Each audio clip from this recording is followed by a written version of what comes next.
요한복음 11장 51절에서 53절, 요한복음 12장을 들어갈 것인데 11장 51절에서 53절을 같이 읽도록 하겠습니다. 하나님의 자녀의 세 가지 특징을 배우자.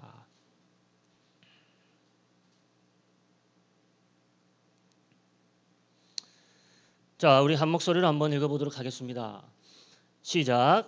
이 말은 스스로 함이 아니요 그 해의 대제사장이므로 예수께서 그 민족을 위하시고 또 그 민족만 위할 뿐 아니라 흩어진 하나님의 자녀를 모아 하나가 되게 하기 위하여 죽으실 것을 미리 말함이러라.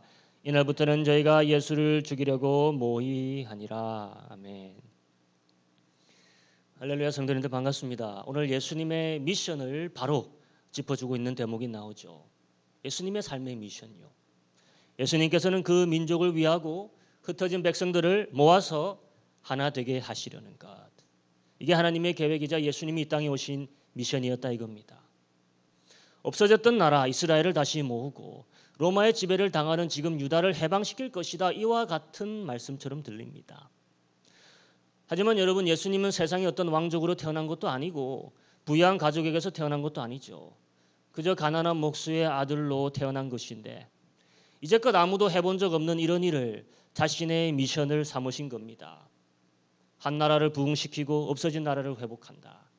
사실 말이 안 되죠. 게다가 지금은 예수님께 수배 명령이 떨어진 상태입니다. 모든 사람의 지지를 받아도 될까 말까인데 백성의 지도층들이 힘을 합쳐서 예수님께 현상 수배를 걸어놓은 상태예요. 누구든 예수를 찾으면 알려라. 우리가 죽이겠다는 겁니다. 합의했다는 겁니다. 이것을 보면 옛날 사울을 피해 광야에서 도망다녔던 다윗이 생각납니다. 자신을 따르는 무리와 광야에서 하루하루 살면서 사울의 광기를 피해서 돌아다녔죠. 사울은 질투와 그 시기심에 눈이 멀어서 죄 없는 다윗을, 오로지 선한 일만 행한 다윗을 잡아 죽이려고만 했습니다. 성경은 사울에게 뭐가 들렸다고 했습니까? 악신이 들렸다고 했어요. 악신이 다윗이 왕되는 것을 막으려는 겁니다. 하지만 사울이 다윗이 왕되는 것을 막았습니까? 못 막았습니까? 못 막았어요. 다윗이 이스라엘 역사상 가장 위대한 왕이 되는 거 못 막았습니다. 지금 왕 행세하는 이 바리새인들, 이 사두개인들, 그들이 예수가 왕되는 것을 막을 수 있을까요? 없을까요? 없습니다. 하지만 그들이 막으려고 하는 방법이 하나 있습니다. 예수를 어떻게 하려는 것이죠? 죽이려는 것입니다. 죽음이라는 가장 강력한 무기로 예수의 왕됨을 막으려고 하고 있습니다. 53절 이렇게 말하고 있죠. 이날부터 저희가 예수를 죽이려고 모의하니라. 왜 죽이려고 하는 겁니까? 앞장에 나사로를 살렸다고 죽이려는 겁니다. 여러분, 세상에 죽은 사람을 살려주는 것보다 더 선한 일이 있겠습니까? 그런데 그 선한 일로 죽인다는 겁니다. 악신과 똑같은 일하는 게. 이게 이들의 생각이자 계획입니다. 그들이 믿는 바는 죽이면 막을 수 있다예요. 하지만 하나님의 계획이 얼마나 놀라운지 52절 한번 다시 읽어봅니다. 또 그 민족만 위할 뿐 아니라 흩어진 하나님의 자녀를 모아 하나가 되게 하기 위하여 죽으실 것을 미리 말함이라. 무슨 말입니까? 그들은 죽이려고 칼을 갈았지만 이스라엘을 회복하고 유다를 부흥시키는 하나님의 계획은 죽여서 막을 수 있는 것이 아니라는 거예요. 오히려 그것을 위하여 어떻게 할 것이다? 죽으실 것이기 때문에 적들은 죽여서 막으려는 것을 하나님은 죽음으로써 이루실 것이라는 겁니다. 사단은 늘 죽이려 하죠.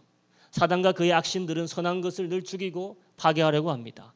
하지만 하나님은 그들의 사악한 기질과 계획을 그들 머리 위로 돌려버리시는 거예요. 그들이 내세우는 가장 강력한 무기 죽음을 통해 오히려 생명을 이뤄낼 방법을 삼으신 것입니다. 아주 역설적이죠. 생각지 못할 반대의 방법을 이루실 것입니다. 하지만 아무리 그래도 어찌 죽음으로써 새 나라가 탄생할 수 있겠습니까, 여러분? 죽음으로써 어찌 새 민족을 만들어내겠습니까? 죽음이 새 생명을 탄생시키는 예가 세상에 어디 있습니까? 하지만 그런 예가 차고 넘친다고 주님이 오늘 보여주시는 거예요. 자연을 보라 하십니다. 12장 24절에 주님이 이렇게 말씀하십니다. 한번 읽어볼까요? 내가 진실로 진실로 너에게 이르노니 한 알의 밀이 땅에 떨어져 죽지 아니하면 한 알 그대로 있고 죽으면 많은 열매를 맺느니라. 자연의 이치가 이것을 증명한다는 것입니다. 새로운 생명을 잉태하기 위해서 늘 씨가 떨어져서 죽어야 한다는 것. 그것이 자신의 미션임을 주님이 오늘 말씀해 주시는 겁니다. 오늘 우리가 이 하나님의 계획의 배경을 가지고 나누어야 할 주제가 무엇일까요? 52절에 이런 말이 나왔죠. 하나님의 자녀라는 말이 나왔습니다. 하나님의 자녀 만드시는 것이 주님의 미션이라는 겁니다. 1장부터 나왔던 말 기억하시죠? 그를 영접하는 자, 하나님의 자녀가 되는 권세를 주셨으니. 주님이 죽음으로써 만들어내실 그 백성, 도대체 어떤 종류의 사람들이고 어떤 특징들이 있는가? 오늘 세 가지 이야기에서 보여주는 세 종류의 사람들을 보면서 과연 나는 하나님의 자녀가 지니고 있는 세 가지 특징을 가지고 있는가? 비교하면서 은혜 받기를 원합니다. 첫째, 하나님의 자녀들의 특징. 그들은 섬기고 드리고 또 죽는다입니다. 섬기고 드리고 죽는다. 좀 파격적이죠. 12장 1절에서 3절 우리가 같이 교독하겠습니다. 제가 먼저 읽겠습니다. 유월절 엿새 전에 예수께서 베다니에 이르시니 이곳은 예수께서 죽은 자 가운데서 살리신 나사로에 있는 곳이라. 거기서 예수를 위하여 잔치할 새 마르다는 이를 보고 나사로는 예수와 함께 앉은 자 중에 있더라. 마리아는 지극히 비싼 향유 곧 순전한 나드 한 근을 가져다 예수의 발에 붓고 자기 머리털로 그의 발을 씻으니 향유 냄새가 집에 가득하더라. 바로 앞장에 나왔던 나사로의 죽음과 부활 사건 이후로 또 한 번 이 나사로의 가정에 성경이 집중하고 있습니다. 잔치를 벌이고 있습니다. 당연하겠죠. 오라비가 죽었다 살아났잖아요. 예수님이 너무 고맙잖아요. 즐거운 잔치를 베풀고 있습니다. 그런데 마르다와 마리아와 나사로의 모습을 차례차례 보여주고 있는데 여러분 집중하셔야 됩니다. 이렇게 설명하죠. 마르다는 섬기는 일을 하고 있고 그 다음 나사로는 예수와 함께 앉은 자 중에 있고 마리아는 예수님의 발밑에서 향유를 붓는 일을 하고 있습니다. 모두가 예수님을 중심으로 예수님과 관련된 일을 하고 있습니다. 마르다는 노동으로 섬기고 있고 마리아는 향유를 들여 머리털로 닦고 있고 나사로는 예수님과 함께 앉아 있다. 뭘 말하느냐? 모두가 하나님의 자녀의 역할과 위치를 지금 보여주고 있는 겁니다.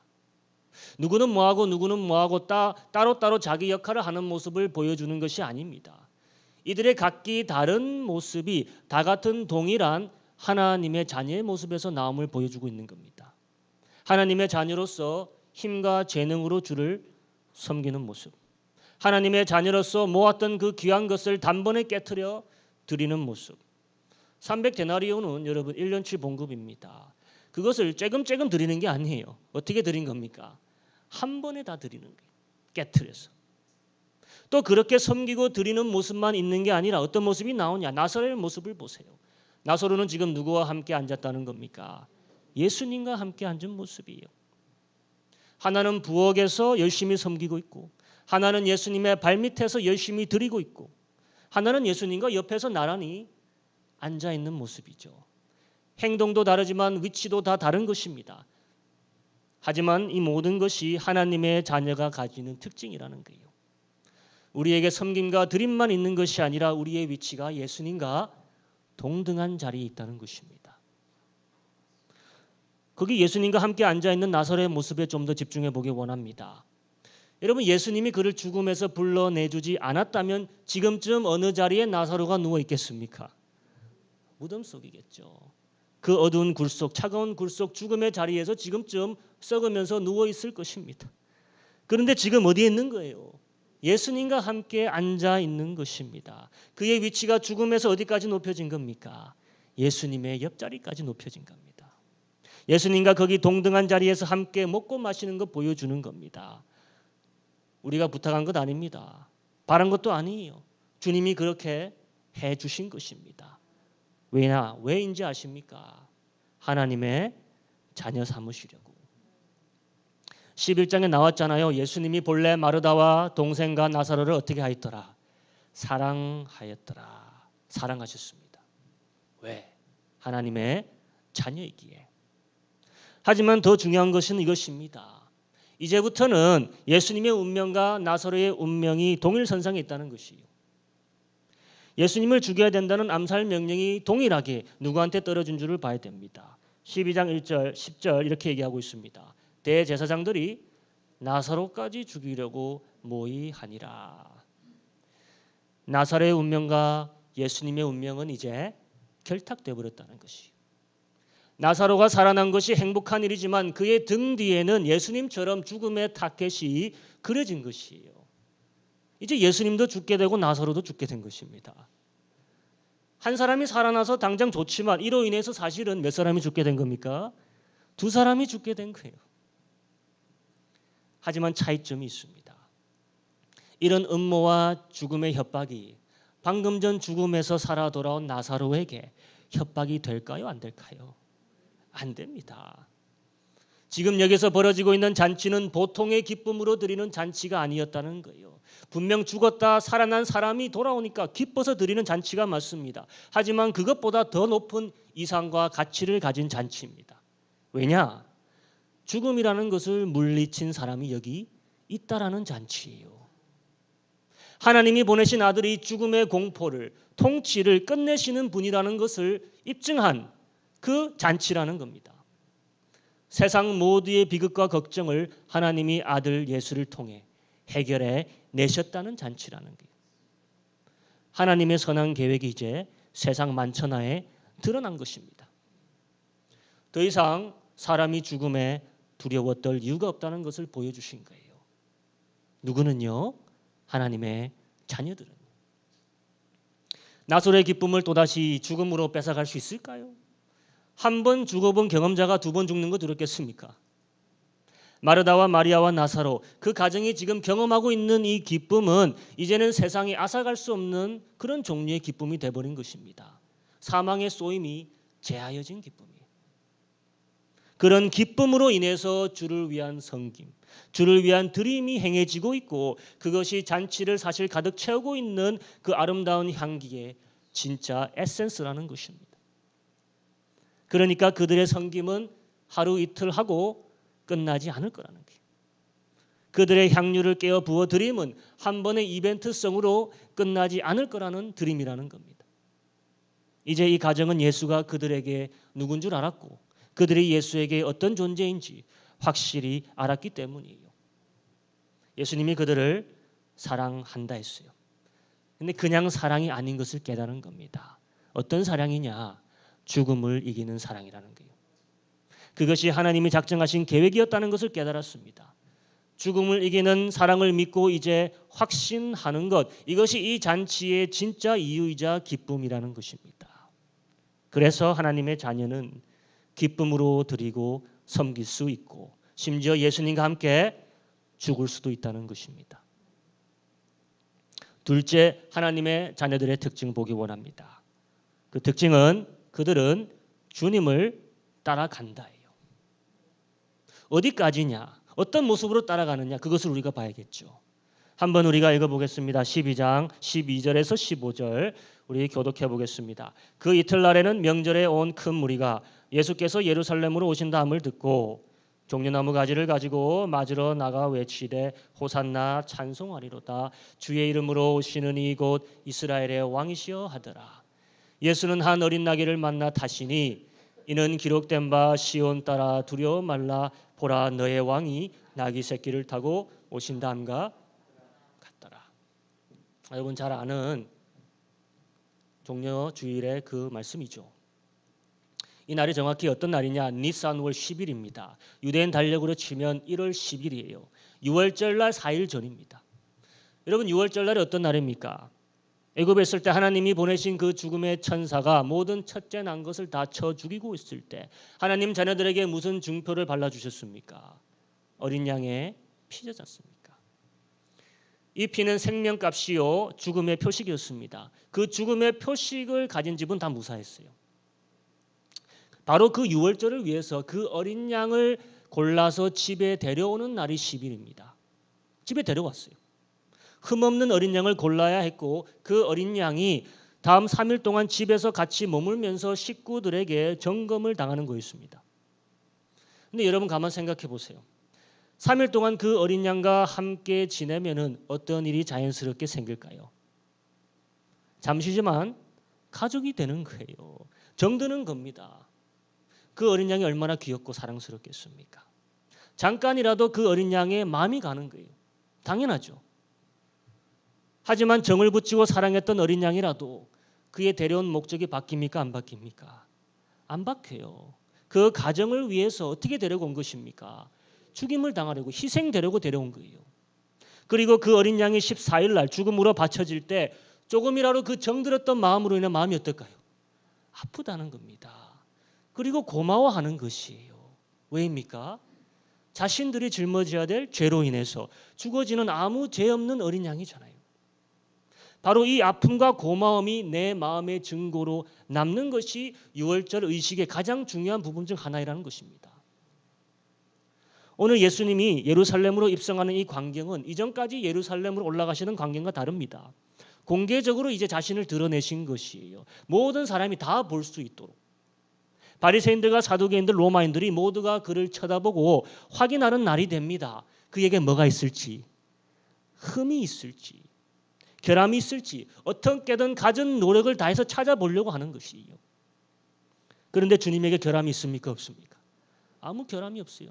죄가 없습니다. 그렇기에 4일 뒤 유월절의 날에 맞추어 하나님의 계획 안에서 그가 어린 양으로서 죽임을 당하시는 거예요. 그리고 그와 함께 잠시 했던 자들은 그의 죽음을 아파하는 것입니다. 모든 게 하나님의 계획 안에서 시간 안에서 이루어지고 있는 거예요. 예수님이 처음 사역을 시작할 때 지나가던 그의 모습을 보고 가장 첫 번째로 입을 연 사람의 말이 있었습니다. 침례 요한의 말이죠. 보라, 세상 죄를 지고 가는 하나님의 어린 양이로다. 주님이 니산 14일 유월절날 죽으신 것은 정해진 하나님의 계획이라는 겁니다. 수천 년 전 애굽의 시절부터 생겨난 그 유월절로부터 알려진 것이고 창세 전부터 계획되신 바였다고 성경이 말하고 있죠. 그래서 예수님이 죽는 것이 우리에게 득이 됩니다. 그게 우리가 애굽에서 빠져나올 유일한 방법이에요. 더 중요한 것은 어린 양의 피가 이겨낸 것은 애굽의 권세가 아닙니다. 그보다 더 무서운 것이 뭐 알아야 됩니다. 어린 양의 피가 이겨낸 것은 바로 죽음 자체라는 거예요. 사망을 이겨낸 것이 어린 양의 피입니다. 어린 양은 사망과 정면 충돌하신 것이에요. 그리고 그 어린 양 하나가 죽었기에 얼마나 많은 사람이 그 피로 살게 됩니까? 그 피가 발린 곳은 모두 살았다는 것이에요. 그럼 이 어린 양의 피로 구속받은 자들은 어린 양을 어떻게 해야겠습니까? 당연히 따라가는 것입니다. 계시록을 보면 구속받은 성도 14만 4천이 어린 양을 어떻게 합니까? 밤낮 따라다닌다고 하고 있습니다. 시간을 따지지 않습니다. 밤낮 따라다닌다. 또 이렇게 말합니다. 그들은 어린 양이 어디로 인도하든지 따라가는 자들이라. 장소도 따지지 않습니다. 또 그들 입에는 거짓이 없고 흠이 없는 자들이라 합니다. 어린 양 예수와 동일한 성질을 가지고 예수를 밤낮 어디든 따라가는 모습이에요. 오늘 여기 종려가지를 들고 예수님을 따라가는 이 모습은 바로 그런 하나님의 자녀들의 모습을 간접적으로 보여주는 그림입니다. 종려나무 가지는 승리를 상징하지만 당시 문화권에서 구원과 영생을 상징하기도 했다 합니다. 승리의 가지를 흔들고 구원을 외치며 예수를 따라가는 이 모습은 영생의 삶 자체를 의미합니다. 하지만 이 장면에서 가장 중요한 것은 예수님은 어린 나귀 새끼를 타고 갔다는 사실이겠죠. 정복자가 타는 말이 아니라 평화로서의 나귀, 어린 나귀를 타고 갔다는 것은 이분은 세상의 통치자와 근본적으로 다른 통치자임을 보여주시는 것이죠. 옛적에 나귀를 타고 갔던 한 선지자 이야기가 민수기에 나오고 있습니다. 어떤 선지자 이름인지 기억하십니까? 발람이라는 선지자가 하나 나오죠. 하나님의 말씀을 받고도 돈과 권력의 눈이 멀어서 발락 왕을 도와주려 이스라엘에 대항하려 나가고 있었습니다. 자기의 나귀를 타고요. 그런데 그 선지자의 가는 길에 누가 칼을 빼고 서 있었습니까? 천사가요. 바로 그 죽음의 천사예요.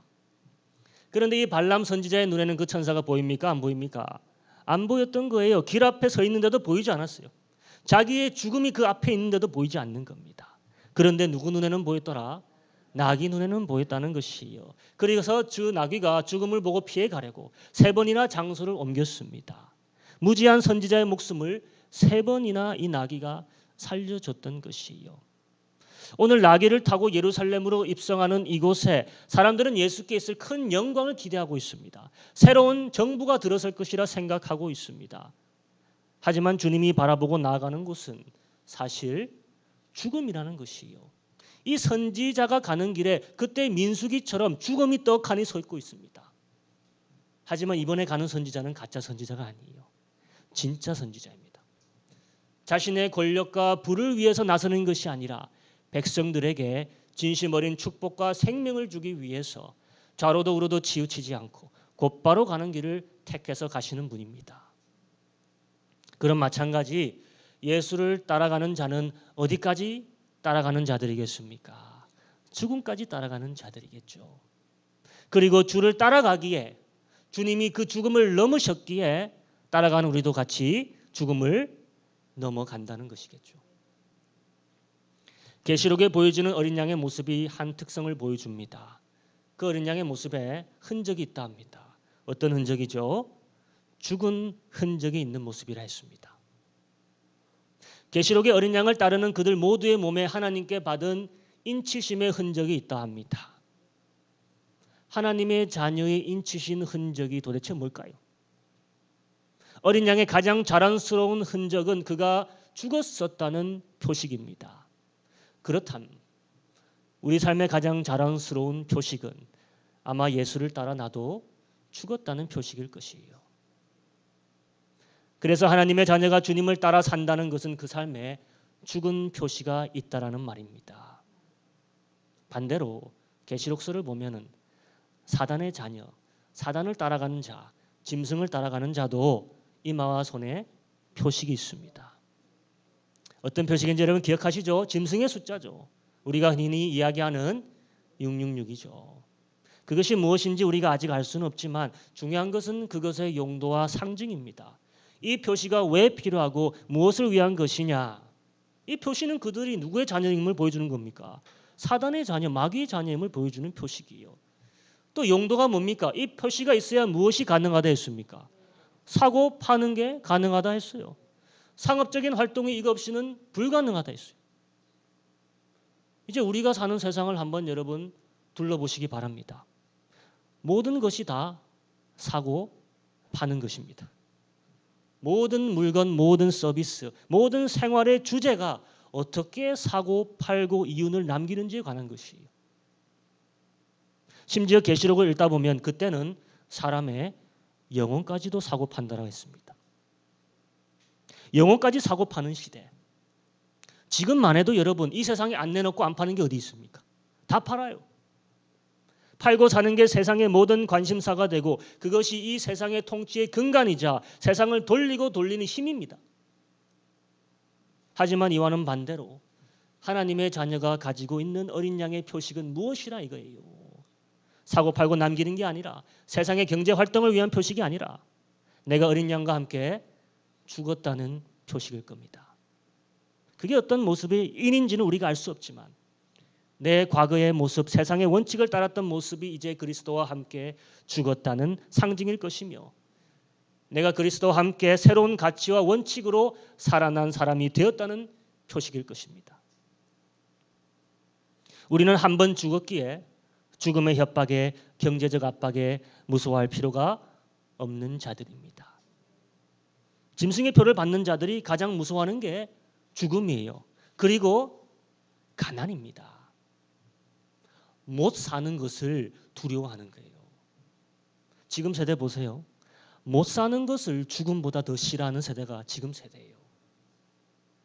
가난을 죽음보다 무서워하니까 우리나라가 출산율이 가장 어떤 나라입니까? 저조한 나라죠.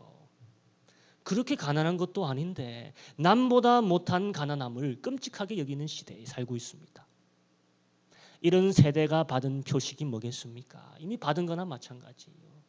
짐승의 표식일 겁니다.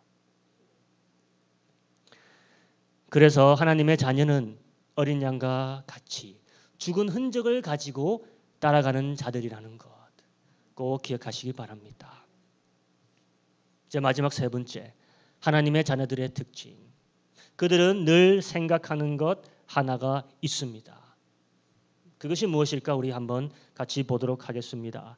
27절에서 30절 제가 먼저 읽겠습니다. 지금 내 마음이 민망하니 무슨 말을 하리요? 아버지여 나를 구원하여 이때를 면하게 하여 주옵소서. 그러나 내가 이를 위하여 이때 왔나이다.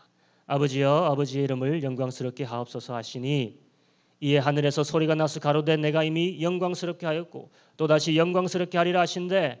여러분 29절 곁에 서서 들은 무리는 우레가 울었다고도 하며 어떤 이들은 천사가 저에게 말하였다고도 하니 예수께서 대답하여 가라사대 이 소리가 난 것은 나를 위한 것이 아니요 너희를 위한 것이니라. 여러분 예수님의 사역 동안 하늘에서 몇 번 소리가 난지 아십니까? 3번 소리가 났어요. 한 번은 예수님이 침례를 받고 나신 후 난 소리예요. 이는 내 사랑하는 아들이요 기뻐하는 자라. 하지만 이 소리를 이해하고 들었던 사람은 거기 거의 없었습니다. 침례 요한이 아마 들었겠죠. 예수님은 분명히 들었을 겁니다. 하지만 다른 사람이 들었다는 말은 없어요. 두 번째 소리는 예수님이 변화선상에서 바뀌실 때 그 자리에 있던 3명의 제자가 하나님의 음성을 들었습니다. 3명만 들은 소리이고 예수님이 부활할 때까지 비밀로 붙여두라 한 소리입니다. 제자들은 너무 무서워서 그게 무슨 소리인지도 몰랐습니다. 하지만 오늘 세 번째 마지막 소리는 모두를 위해 내는 소리라고 보여주고 있습니다. 일부러 하나님께서 들려주시는 소리라고 예수님이 말하고 있습니다. 너희를 위해서. 그 내용이 뭡니까? 내가 이미 영광스럽게 하였고 또다시 영광스럽게 하리라. 내가 영광스럽게 하리라. 그런데 그 앞에 이렇게 먼저 말씀하십니다. 내가 이미 영광스럽게 전에도 했다는 겁니다. 이미 전에도 했다. 어떻게 하셨을까요? 바로 이것이 우리 하나님의 자녀에게 도전을 주는 것입니다. 하나님의 영광이 그리스도 예수를 통해 앞으로 이루어지겠지만 이미 그 전에 하나님이 영광 받으신 것은 어떻게 누구를 통해서였냐 이거예요. 당연히 지나간 하나님의 자녀들을 통해서입니다. 하나님이 그의 자녀들을 통해 과거에 영광 받으셨다는 것 아니겠습니까? 그리스도의 모습과 가치를 따라 살았던 모든 하나님의 자녀들의 그 삶과 선택으로 인해 하나님이 예전부터 영광 받아오셨다는 것이. 아주 옛날부터 하나님의 자녀들은 하나님께 영광 돌리는 삶을 살았습니다. 100% 온전하지 않았지만 때론 실수하고 실패하였지만 하나님은 실패하는 모습이 있는 자들을 통해서도 영광 받으셨다는 것을 오늘 증언하고 계시는 거예요. 아담의 삶을 통해서도 노아의 삶을 통해서도 영광 받으셨습니다. 아브라함과 이삭과 야곱을 통해서 영광 받으셨습니다. 다 문제가 있고 위기가 있던 자들이에요. 모세와 여호수아 사사들과 심지어 사울 왕, 또 다윗, 그리고 수많은 왕들과 선지자들, 바빌론 포로로 잡혀갔던 자들 중에서도 영광을 하나님께 돌렸던 자들이 있었습니까? 없었습니까? 다 있었어요. 우리가 아는 유명한 자들로부터 모르는 과부의 이야기까지 완벽한 사람은 아무도 없었지만 어려운 때에 믿음으로 하나님의 살아계심을 영광을 보였던 자들이 항상 어느 시대나 있었다는 겁니다. 그런데 우리가 그들보다 더 나은 점이 있습니다. 그들은 그리스도 전에 하나님의 이름을 드러낸 자들이고 우리들은 그리스도 후에 하나님의 이름에 영광을 드러낼 자로 선택받은 자라 이것입니다. 우리에게는 더 확실한 모델이 있다는 것입니다. 하나님이 오늘 말씀하십니다. 또다시 영광스럽게 하리라. 과거에도 영광스럽게 하셨고 또다시 영광스럽게 하리라. 그 말에는 그리스도의 죽음과 부활로 하나님의 이름이 영광을 받으시는 것이 그걸로 끝이라는 거겠습니까? 아니라는 거겠습니까? 아니라는 거죠. 계속 되리라는 말씀입니다. 누구를 통해서요? 하나님의 자녀들을 통해서요. 또다시 영광스럽게 하시는 일을 하나님은 늘 계획하시고 늘 이뤄 가신다는 말씀이에요. 하나님의 자녀들을 통해서. 하나님의 영광이 어떻게 이루어지는지 오늘 요한복음은 이렇게 결론 짓고 있습니다. 39절에서 43절. 저희가 능치 믿지 못한 것은 이 까닭이니 이사야가 다시 일렀으되 저희 눈을 멀게 하시고 저희 마음을 완고하게 하셨으니 이는 저희로 하여금 눈으로 보고 마음으로 깨닫고 돌이켜 내게 고침을 받지 못하게 하려 함이니라. 이사야가 이렇게 말한 것은 여러분 주의 영광을 보고 주를 가리켜 말한 것이라. 그러나 가는 중에도 저를 믿는 자가 많되 바리새인들을 인하여 드러내게 말하지 못하니 이는 추례를 당할까 두려워함이라. 여러분, 저희는 사람의 영광을 하나님의 영광보다 더 사랑하였더라. 여러분 잘 보세요. 42절을 보면은 믿는 자가 많았답니까? 적었답니까? 많았어요. 하지만 하나님의 영광을 드러내는 자는 43절을 보면 많았다는 겁니까? 적었다는 겁니까? 적었다는 거예요. 이게 다 우리한테 적용되는 말 아니겠습니까? 믿는 자는 많되 하나님의 영광을 드러내는 자는 적다라는 거예요. 분명 바리새인들 중에 믿는 자가 많았는데 그 자들이 하나님의 영광을 더 사랑했다, 사람의 영광을 더 사랑했답니까? 사람의 영광을 더 사랑했다. 다 믿는 자라고 해서 다 하나님의 영광을 위한 선택과 각오를 하는 것이 아니라는 거예요. 이사야가 누구한테 보내심을 받았습니까? 누구한테 보내심을 받았죠? 믿지 않는 자들한테 보내심을 받았어요. 믿지 않기로 작정한 자들에게 보내심을 받는 겁니다. 그런데 사실 보내심 받은 게 아니에요. 그가 하나님의 영광을 체험하고 그때 바로 어떻게 한 겁니까? 내가 가겠다 자원한 겁니다. 기억하십니까? 이사야의 입술에 제단 숯불이 터치가 되고 그의 죄가 단번에 사해진 날이 어떤 날이 된 줄 아십니까? 그날이 바로 이사야가 살아 생전 처음으로 주의 영광을 체험한 날입니다. 하늘의 스랍들이 자신들의 얼굴을 가리우고 자신의 두 발들을 가리우고 날면서 뭐라고 외친지 기억하십니까? 거룩하다, 거룩하다, 거룩하다. 만군의 여호와여 주의 영광이 온 땅에 충만하도다. 외치던 날이에요. 그 영광스럽게 보좌에 들리우신 분이 강림하시니 땅이 요동하고 온 천지에 연기가 자욱했다 했습니다. 그때 주님이 한마디를 하십니다. 누가 우리를 위하여 갈고 누가 우리를 위하여 증거자가 될고 한탄했어요. 그때 이사야가 머뭇거렸습니까? 어떻게 했습니까? 제가 바로 여기 있습니다. 저를 보내소서. 뭐가 그의 불타는 동기가 됐을까요? 오늘 말씀을 보면은 주의 영광이라는 겁니다. 주의 영광을 보았기 때문에 이사야는 자기만 그 영광을 간직할 수 없었던 것이에요. 이 세상에 주의 영광과 비교할 만한 것이 없기 때문에 그 영광을 어떻게 하고 싶었기? 증거하고 싶었다는 것입니다. 나를 보내소서 주의 증거자로 되기로 소리쳐 외친 것입니다. 주의 영광을 보았고 주의 영광을 자신의 목숨보다 세상의 그 어떤 영광보다 더 사랑하기로 작정한 날이 그날이었어요. 그런데 여기 바리새인들은 관원들은 주를 믿었다 하지만 여전히 누구의 영광을 더 사랑했다? 사람의 영광을 더 사랑했다고 했습니다. 제재를 당할까? 불이익을 당할까? 전하지 못하고 있습니다. 예수님의 영광을 전하지 못하고 있습니다. 하나님의 영광을 나타내는 것보다 사람의 영광에 묶여있는 이 모습, 이것은 참다운 하나님의 자녀의 모습이 아니라는 것이에요. 그래서 하나님의 자녀는 하나님의 영광만을 우선으로 생각하며 자원하며 나아가는 자들이라는 것입니다. 이제 요약하겠습니다. 주님이 이 땅에 오신 미션, 하나님의 계획은 하나님의 자녀를 만드시고 그들로 백성 삼으셔서 이 세상에 하나님의 나라를 만들기 위함이셨다는 겁니다. 그리고 그런 하나님의 자녀들이 가지는 특징이 세 가지 있었습니다. 먼저는 하나님의 자녀는 섬기고 드리고 죽는다는 것이었어요. 우리를 향한 주님의 죽음을 이기는 사랑을 확신하는 데서 섬김과 드림이 나온다는 것을 우리가 기억해야 될 겁니다. 둘째는 하나님의 자녀는 주님의 흔적을 가지고 따른다는 것입니다. 세상 자녀들이 마귀의 표식을 가지고 있듯이 우리는 주 안에서 죽었다는 표식을 가지고 따르는 자들이라는 것 기억하시기 바랍니다. 마지막으로 하나님의 자녀는 하나님의 영광을 그 어떤 영광보다 더 우선시한다는 것, 더 사랑한다는 것, 사람의 영광보다 하나님의 영광을 더 사랑함으로 인해서 어려운 선택을 하는 자들이 하나님의 자녀라는 것입니다. 그 결과는 처음에는 손해로 보일지 몰라도 후에는 늘 풍족하고 늘 축복받은 결말로 끝난다는 것을 성도님들 꼭 믿으시기를 축복합니다. 이 시간 이거 붙잡고 같이 기도하는 시간 되게